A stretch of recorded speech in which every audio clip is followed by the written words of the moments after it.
Les GG, tout sur les dessus de l'actu.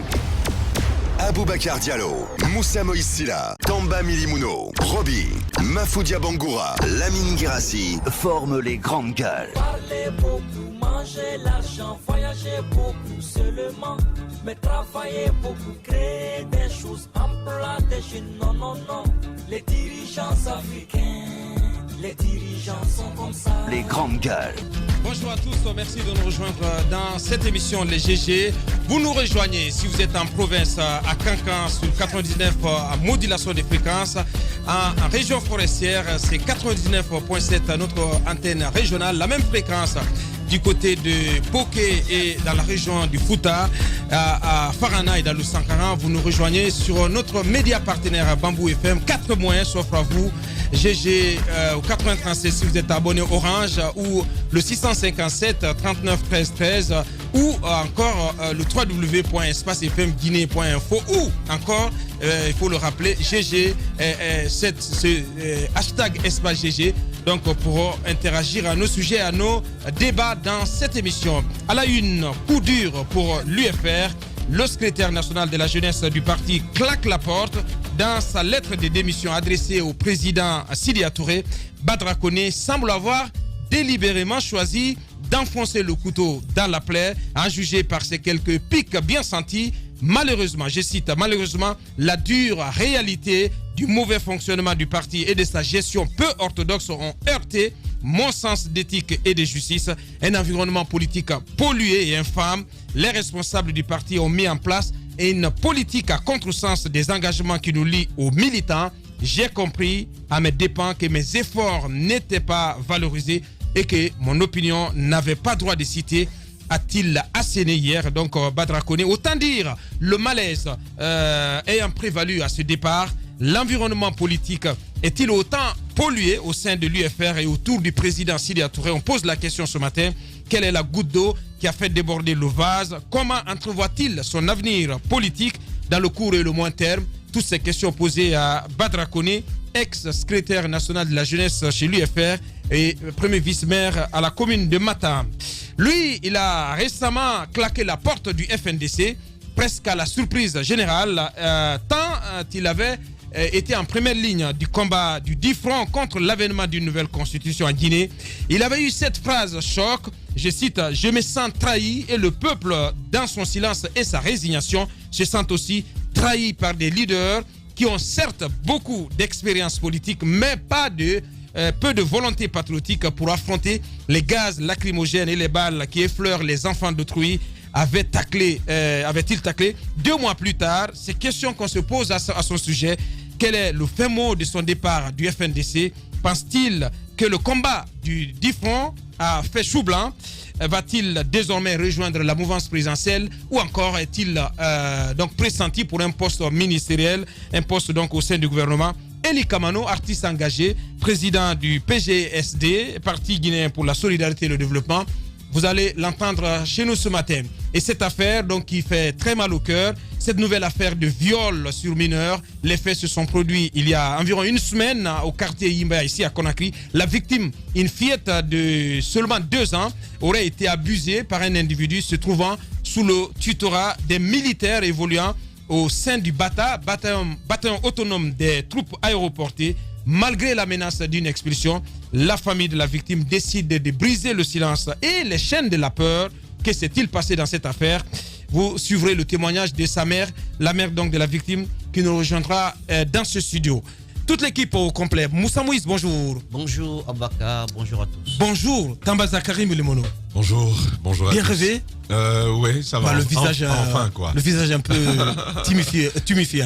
Bon, on a une journée très chargée. Très chargée. Oui, mais ça va. Jacques Lewaleno, bonjour. Bonjour Abakar, bonjour à tous. Bienvenue. Moussa, on s'intéresse à cette affaire de moustiquaires imprégnés détournés en Guinée, des lots saisis au Mali, restitués donc à notre ambassade sur place. Je pense qu'il faut commencer par saluer l'alerte qui a été lancée par la Radio Espace et surtout la prise en main de l'enquête. Les grandes gueules.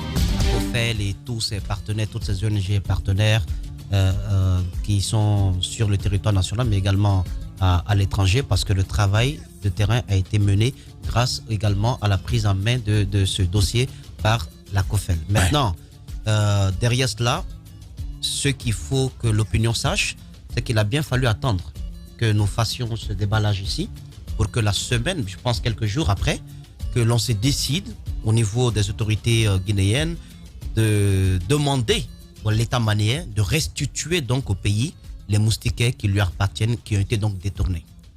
Deux choses. La première, que se serait-il passé si nous ne faisions pas ce déballage?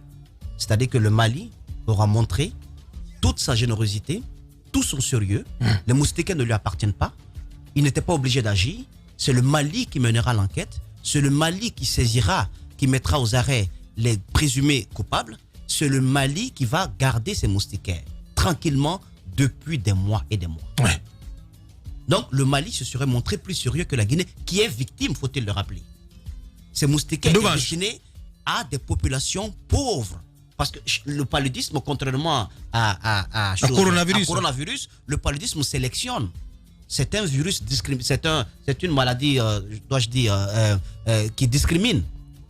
Mais, donc ces populations pauvres qui n'ont pas les moyens de vivre dans un environnement propre, qui ne peuvent pas se donner une certaine, un certain luxe, mais ce sont ces populations-là qui sont victimes.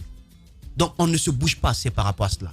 Il faut attendre que la presse lève le lièvre, il faut attendre que ce déballage soit fait pour que vous puissiez demander au Mali de vous restituer ce que vous appartient. Ouais, c'est quand même ahurissant. Ensuite, je ne comprends pas. La campagne de 2019 n'a pas été accompagnée, la campagne de distribution de ces moustiquaires imprégnés. Cette campagne n'a pas été accompagnée par l'État guinéen, accompagnée en termes d'appui financier, comme ça se fait ailleurs. C'est-à-dire que l'argent qui est donné, qui est décaissé et qui est utilisé pour acheter des moustiquaires au bénéfice des populations guinéennes, cet argent-là vient également d'un autre peuple. Peut-on dire qu'ailleurs, on est plus soucieux de la lutte contre le paludisme chez nous que nos propres autorités? De la santé, tout simplement, des populations. Je ne peux pas comprendre. Et on n'a même pas demandé à l'État malien, je n'ai pas encore de preuves que la Guinée a demandé à l'État malien de lever, de mener une enquête plus approfondie ou de permettre qu'une enquête plus approfondie soit menée, puisque je pense qu'il y a un accord entre les deux pays sur le plan juridique, pour qu'une enquête plus approfondie soit menée sur ce député malien, Mamadou Fa Simpara, qui passe pour le roi de l'achat, du reconditionnement et de la vente des moustiquaires qui ne sont pas destinés à un député. Les grandes gueules. C'est pas possible. Je ne peux pas comprendre qu'on fasse silence sur cela. Il a été interpellé ou pas? Il a été entendu à titre simplement de témoin. De témoin. Ceux qui lui ont fourni les moustiquaires, ironie du sort, ont été arrêtés. Lui à titre de témoin. Je peux comprendre, c'est un député, tout cela, mais il y a un mécanisme qui peut être mis en place. Parce que ce qui s'est passé, c'est un fait grave. Oui, parce qu'il est dans la position des receleurs. Oui, mais exactement. Et ce n'est pas une première. Ce n'est pas une première. Ce qui m'amène à une chose. Le Mali a montré toute sa grandeur. Ouais. Il appartient à la Guinée de montrer qu'elle est sérieuse. En faisant quoi? D'abord que ces moustiquaires entrent ici très vite parce que nous sommes en saison pluvieuse et tout le monde sait que le paludisme fait des ravages assez importante pendant la saison pluvieuse. Je n'ai pas envie de donner les statistiques. Tout le monde sait. Le palu n'a pas d'égal en termes de mortalité dans notre pays. Il n'y a pas. Il n'y en a pas. Les grandes gueules. Donc on ne peut pas jouer avec une telle question. C'est sans commune mesure avec le coronavirus. C'est loin. Très, très loin. C'est loin. Ils font tout. Je parle de nos responsables, ceux qui nous gouvernent. Faites venir ces moustiquaires, que ce soit filmé, que la presse soit présente. Ensuite, mettez le feu, qu'une enquête soit menée pour que les commanditaires de ce trafic-là qui perdure soient mis aux arrêts. Ouais. Il y avait un comité national de coordination de la campagne 2019 de distribution des MILDA, des moustiquaires imprégnés à longue durée d'action. Il y avait également un président de ce comité de coordination. Il y avait des superviseurs. À la tête de tout cela, il y avait un ministère de la Santé. À l'époque, Nyanko Ilama. Quel a été le rôle joué par chaque acteur? Vous savez, dans un tel scénario, vous ne ramassez pas le sang qui est versé, vous ne suez pas. Vous mettez fin à l'hémorragie. Effectivement. Vous mettez fin à l'hémorragie. Et pour mettre fin à l'hémorragie, il faut couper les têtes, entre guillemets, qui sont à l'origine de ce trafic. Aucun commerçant guinéen ne peut avoir le pouvoir de venir prendre des moustiquaires qui sont quand même tenus qui sont donnés par des partenaires et qui sont sous la gouverne de nos autorités, aucun commerçant n'a le pouvoir de venir prendre ces moustiquaires, d'aller les revendre au Mali, s'il n'y a pas de complicité au niveau du ministère de la Santé ou au niveau du comité national de coordination de cette campagne-là. Qu'on ne nous prenne pas pour des cons. Ça dure trop cette histoire. Lors de l'interrogatoire au Mali, les déballages qui ont été donnés par les personnes arrêtées font froid dans le dos. Ces personnes indiquent que c'est vu au sud de tout le monde qu'au Mali, une place est réservée à la vente des moustiquaires venant de la Guinée. Incroyable. C'est une honte. Ouais. Il y a des moustiquaires que les gens peuvent acheter au niveau des usines, vous faites des commandes, vous vendez. Mais les moustiquaires donnés par des partenaires, des dons, et destinés donc aux populations qui sont les plus vulnérables. Les grandes gueules. Malheureusement, Moussa, mais cette affaire, elle ne connaîtra pas de suite. Non, mais si il n'y aura pas de sanctions. Non, si elle ne connaît pas de suite, il y a il n'y une aura pas de chose. sanctions. Vous C'est savez- comme d'autres affaires de Tamba. Abaka. Ben, on a suivi cette affaire de conteneurs. Des faux médicaments. De faux médicaments arraisonnés Exactement. au port autonome de Conakry. Oui. Où en sommes-nous dans ce dossier aujourd'hui, Moussa? Nous en sommes au On point. a appris que la plupart des conteneurs avaient été libérés Ça finalement. sort, oui, ça sort petit à petit. Il y a une chose. Soit on réussit à faire bouger la justice. Il à se demander s'il en reste encore. Soit on réussit par ce que nous faisons à faire bouger la justice. Soit on ne réussit pas cela et on réussit au moins à leur foutre la honte. Bien, Parce que Moussa. quand même être un voleur de moustiquaires, c'est honteux. Bien. Les moustiques font quoi? Piquent et sucent. Quand vous détournez une moustiquaire qui n'est pas destinée à la vente, vous allez vendre. Imaginez ce que vous avez fait à la place de ces moustiques. Vous avez piqué et vous avez sucé Vous avez le sang sucé humain. le sang humain. Donc je pense Vous avez que c'est agi fait. en- Exactement. Donc, En cannibale. Hein. exactement. Donc il faut que la Médicrime, le lieutenant Fougué. En quelque sorte. Oui, mais c'est vrai. Il faut que le lieutenant Fougué soit mis à contribution, la Médicrime soit mise en contribution pour que ces moustiquaires-là soient sécurisés et que ça vienne jusqu'ici et que toute la lumière Qu'elles soient rapatriées, faite dessus. ouais. Sincèrement, Ouais. c'est honteux. Bien. Je ne sais pas quoi dire. Mais imaginez, vous avez plus de 11 000 moustiquaires, multipliez cela par le nombre de foyers que cela peut couvrir.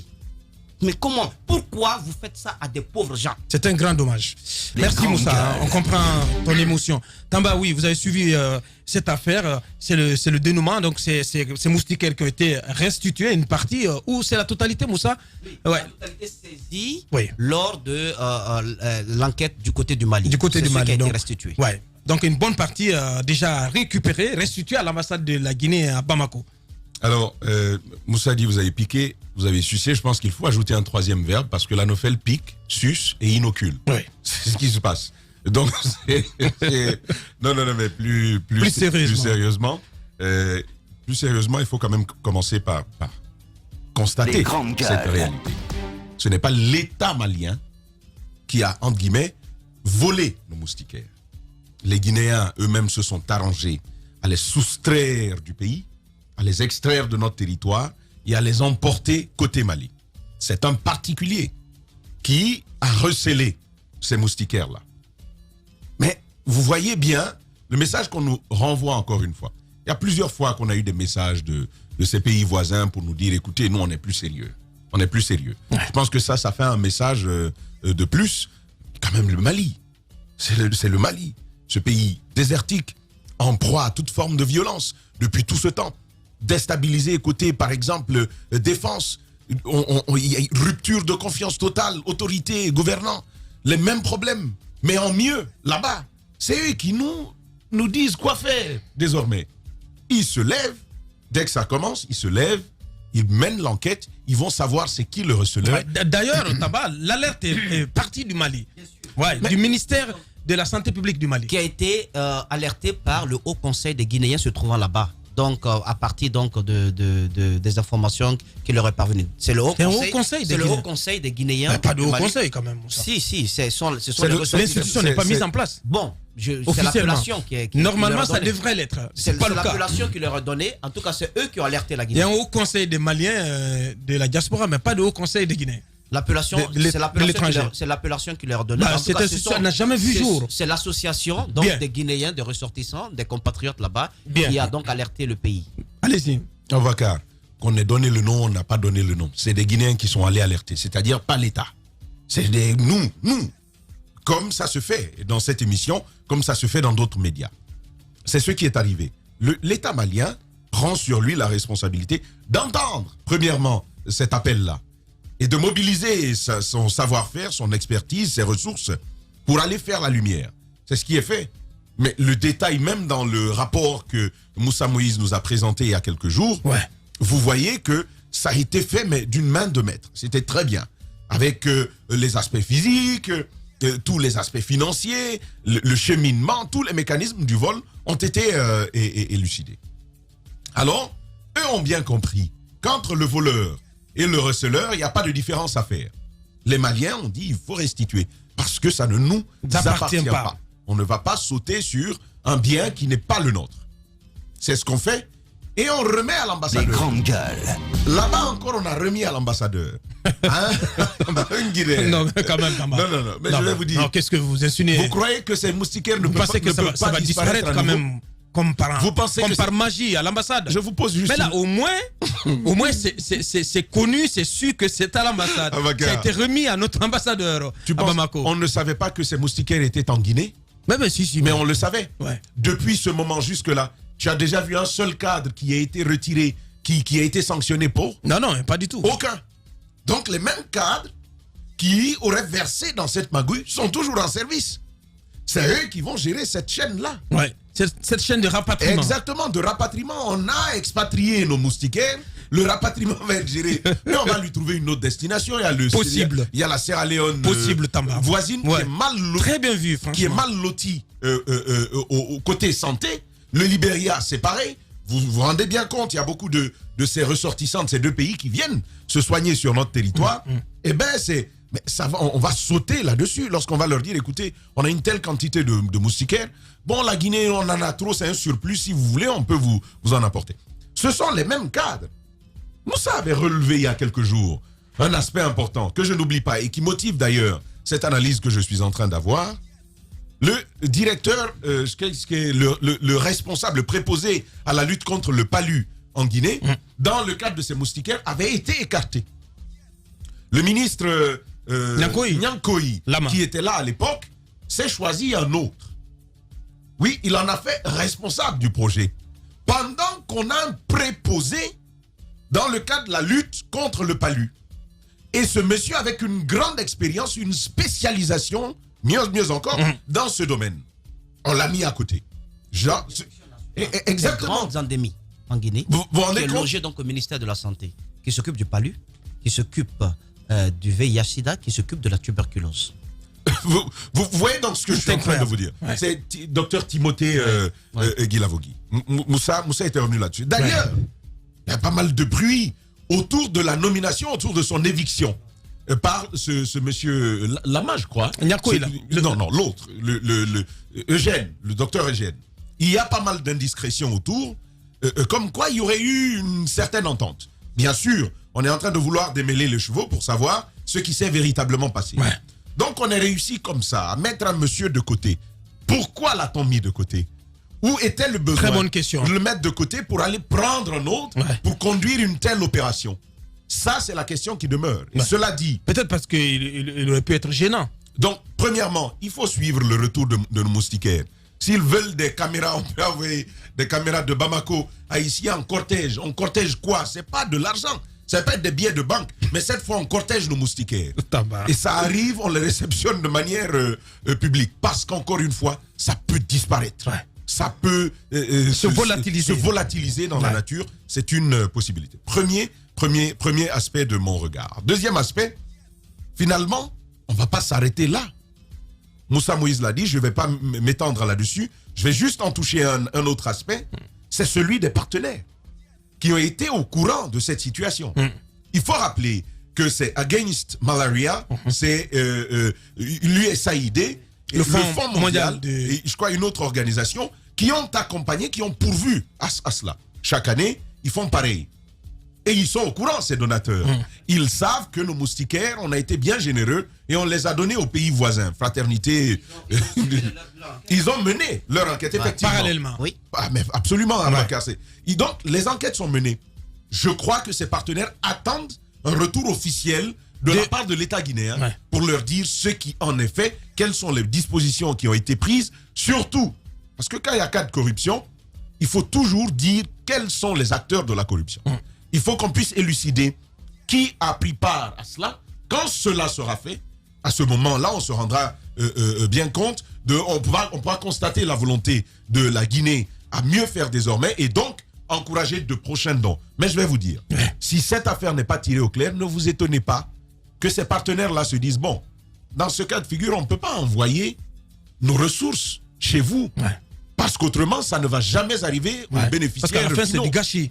C'est du gâchis, c'est de l'argent jeté pour les poches de quelques particuliers. Parce qu'encore une fois, le paludisme, la tuberculose, le VIH-Sida, c'est une affaire de très gros sous. Bien, voici la vérité là-dessus. Bien, Tamba. Allez-y, Jacques, pour clore. Oui, il a terminé par dire exactement par quoi moi je voudrais commencer, parce que le paludisme, la tuberculose, le VIH-Sida sont des maladies qui sont soumises à la gratuité, aussi bien le dépistage, à la prévention que le traitement. Mais lorsque vous voyez la façon dont c'est géré en Afrique et précisément dans notre pays, vous vous posez énormément de questions. Comment est-ce qu'on prend en charge le malade du palu? Parce que je ne sais pas s'il y a un seul Guinéen qui n'a pas une fois chopé le paludisme. Mais vous vous soignez vous-même. Vous payez les frais. Ça, par exemple, c'est un détail que nous ne comprenons pas. Une fois, j'ai posé la question à un cadre du programme Stop Palu qui me disait, qui me rassurait que le paludisme est soumis à la gratuité comme la tuberculose, comme le VIH-Sida, etc. Et Jacques, c'est faux, c'est absolument faux s'il soutient une telle thèse. Oui. Mon homonyme, Kindia, je le retrouve hospitalisé de palu, mais on a dû payer les frais. Mais on a dû payer les frais, vous payez tout le toujours. monde paye les frais. Non, je parle des hôpitaux publics, parce que très souvent, les gens préfèrent les cliniques. Mais on paye tout. Mais on paye tout dans les hôpitaux. La césarienne, la gratuité de la césarienne. Mais on paye tout dans les hôpitaux. Même les gants. Oui, même les gants pour les médecins. Le problème, c'est que la réponse... parce que je lui dis c'est que pas possible. C'est quoi le mécanisme? Il dit, bon, même les gants pour les médecins. Oui. Quand vous arrivez dans les hôpitaux, vous êtes soumis à cela. Vous payez. Vous payez tout. Sinon, votre patient ou vous-même, vous n'êtes pas pris en charge. Mais le problème, c'est que pour le paludisme, on doit vraiment en parler, parce que la tuberculose, c'est vraiment le cas. C'est gratuit. Lorsqu'on vous dépiste la tuberculose, on vous soumet à un traitement, vous allez au centre, vous bénéficiez de tout gratuitement. C'est la même chose avec les antirétroviraux pour le VIH-Sida. Mais pour le paludisme, même si on vous diagnostique et puis le résultat révèle que vous portez le paludisme, même si vous êtes dans un hôpital public, vous payez les médicaments, vous payez, disons, le traitement, vous prenez tout en charge. Ça, c'est une question, par exemple, qu'on doit soulever. Il faut que le programme, ceux qui conduisent le programme de lutte contre le paludisme dans notre pays, nous disent pourquoi on continue encore jusqu'aujourd'hui à laisser les Guinéens porter la charge de cette maladie. Parce qu'au niveau de la prévention, c'est cet effort qu'on est en train de faire avec les moustiquaires imprégnés. Ce n'est pas nous-mêmes qui achetons, c'est des partenaires qui nous les envoient. Et il y a eu une campagne sous Abdourahmane Diallo qui a permis de passer d'un taux de prévalence de 45% à 15%, selon encore une fois les statistiques officielles communiquées par le ministère de la Santé. Donc, le ministère soutenait à l'époque que c'était le fait des moustiquaires imprégnés. Même si, bien entendu, là également, vous vous rendez compte, je crois, nous qui sommes dans ce studio, rares sont ceux qui ont bénéficié, n'est-ce pas, de ces moustiquaires. Ça doit être distribué à chaque famille. À grande échelle. À grande échelle. Chaque famille doit pouvoir en disposer. Ceux qui sont exposés le plus, on sait que ce sont ceux qui sont dans le monde rural. Mais ce n'est pas aussi ceux qui sont à Conakry ne sont pas épargnés parce que nous baignons dans l'insalubrité totale. Ça veut dire que tous les quartiers sont habités par des moustiques et des moustiques atteignent, n'est-ce pas, des familles, même si vous utilisez une couverture, je ne sais pas, fermée de quelle façon. Donc je me dis que tout le monde est exposé au paludisme et c'était nécessaire que chaque famille puisse bénéficier, n'est-ce pas, de ces moustiquaires imprégnés. Et on se rend compte que si ça n'a pas suffi, c'est parce qu'il y a des gens qui vendent. Une quantité qui a été détournée. On ne vend pas seulement des moustiquaires. On ne vend pas seulement des moustiquaires. Même des médicaments distribués gratuitement à la Guinée se retrouvent dans les pharmacies, se retrouvent dans les boutiques de médicaments et c'est vendu, n'est-ce pas, aux populations. Mais encore une fois, ça a toujours fonctionné comme ça. Il faut qu'à un Les moment donné que grandes ces questions-là soient soulevées Bien. pour que le paludisme, au niveau du dépistage, au niveau de la prévention, mais jusqu'au niveau du traitement, qu'on puisse, n'est-ce pas, faire ça gratuitement. Si ce n'est pas fait, bien évidemment, ce taux de prévalence ne va pas baisser. Bien. Moussa, oui, pour clore. Oui, pour clore, je veux juste inviter les gens, ceux qui nous écoutent, à lire le programme national de lutte contre le palu. La Guinée a ce texte-là. Vous allez trouver deux moyens, de façon générale, deux moyens de lutte contre le paludisme dans notre pays. Vous avez donc cette distribution la distribution des moustiquaires imprégnés. Vous avez également ce qu'ils ont appelé la pulvérisation intradomiciliaire d'insecticides, PID, qui consiste donc, comme le fait l'entreprise de Abouaka Kamara Tenkiso, qui consiste donc à pulvériser les domiciles qui sont les plus exposés. Ce deuxième moyen de lutte contre le paludisme n'existe pas en Guinée. Vous voyez le ministère de la Santé le faire? Ben non. Ça ne se fait pas. Pourtant, c'est inscrit dans le programme national de lutte contre le palu. Mais quand on se pose la question, comment certains pays africains, il y a certains pays africains qui ne connaissent plus de palu, hein? C'est vrai qu'en Europe, on a fini avec ça depuis... Moussa. 20... Oui. Quel pays? Au Maroc, il n'y a pas. Allez-y sur le site de l'OMS. Allez-y sur le site de Bien, l'OMS. c'est possible, ouais. Il y a des pays La Tunisie, africains qui ne connaissent c'est plus de surtout palu. le Mais pas Maghreb, l'Afrique au sud du Sahara. Surtout Voilà. le Maghreb, Mais vous n'avez chez pas nous, le. il y en a. vous n'avez Cela pas le- passe. L'Afrique au sud du Sahara, ça m'étonnerait. Cela passe par ces moyens-là. Vous distribuez les moustiquaires, mais vous pulvérisez également les domiciles d'insecticides. On n'utilise pas ce deuxième moyen-là. Parce que ce qu'on attend, les partenaires vont donner les moustiquaires. La campagne prochaine est proche. On va pouvoir faire nos petits gombos. Il faut qu'on arrête, il faut qu'on soit un peu sérieux. Bien. Et, Oui, Tamba. par exemple, dans le cadre guinéen, nous avons, par exemple, cette ressource dont parlait Moussa Moïse tout à l'heure avec Tankiso et d'autres organisations. Mais vous savez, il y a un autre problème dans notre pays. On préfère, par exemple, avoir de l'importé, donc des moustiquaires qui ne sont pas fabriqués ici, que l'on va simplement distribuer. Vous vous rendez compte? Ouais. Et peut-être qu'on va pouvoir revendre après. Mais vous savez, je pense qu'il faut pouvoir penser globalement.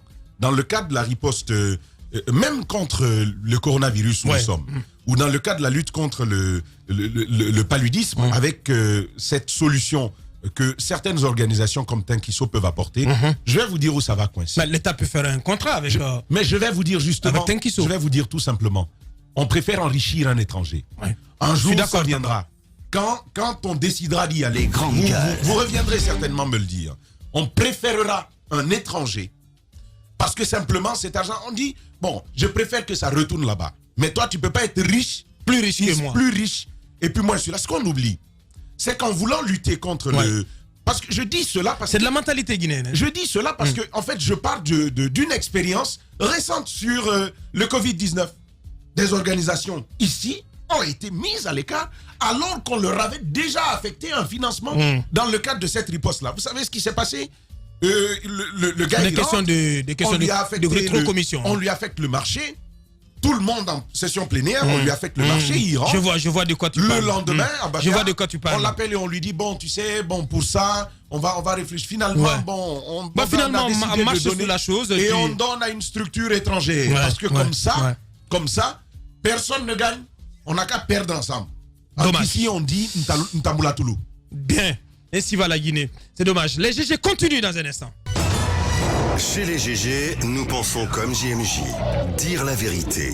La vérité, qu'elle plaise ou qu'elle blesse, est une pertinente attitude de sagesse. Le journalisme est la plus grande aventure humaine car il est mission, passion, vision, interrogation, immersion, quête de vérité et conquête d'objectivité. Écoutez les GG tous les matins sur Radio Espace en simultané sur Espace TV, Espace Région Bokeh, Labé, Zérékoré, Kindia sur 99.7, Cancan sur 99. Les grandes gueules sur Espace ou la messe des sans-voix.